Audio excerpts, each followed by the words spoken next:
Bien sûr, je serai candidat et c'est normal. Après avoir fait tout ce qu'on est en train de faire,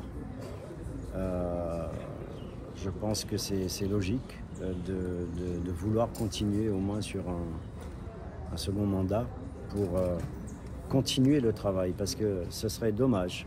Ça serait dommage parce que quand on connaît les attitudes des uns et des autres à stopper plein de choses, non. Là, on a une base de travail pour vraiment remettre Saint-André sur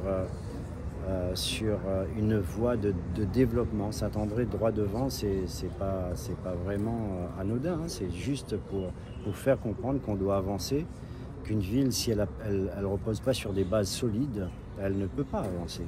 Et donc moi, oui, je souhaite, je serai candidat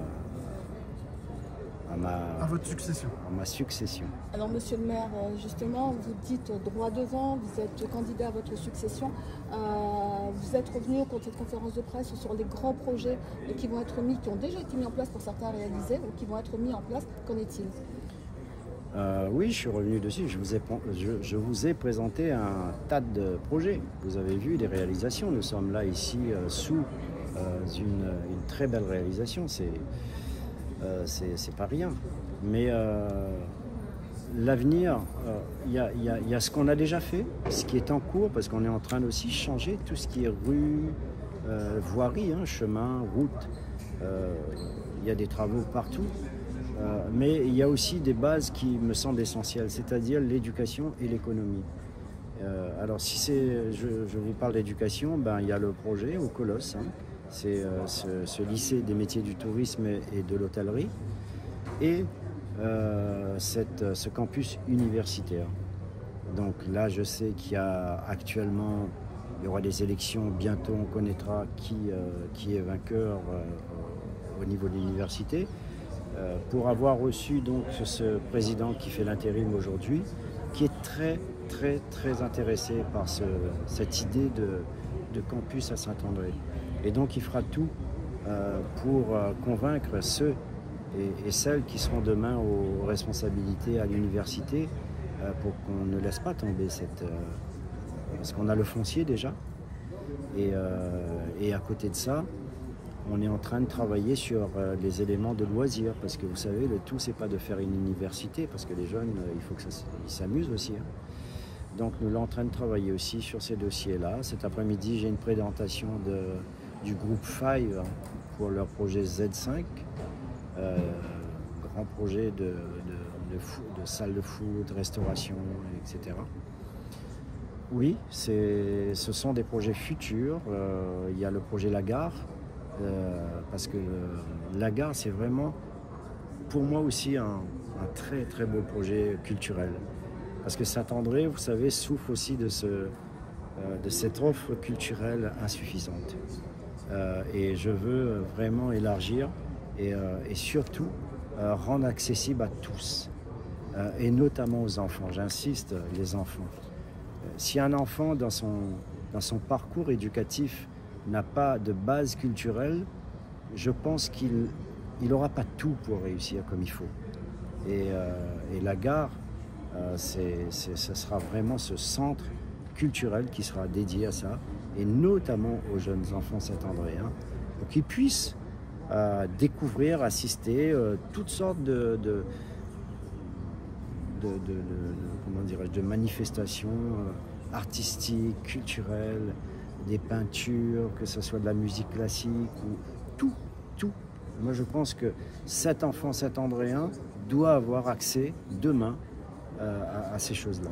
La jeunesse, vous avez l'éducation, à travers l'éducation, la culture, le sport, les écoles. Vous avez parlé de la réhabilitation de 14 écoles déjà, et il y en aura d'autres.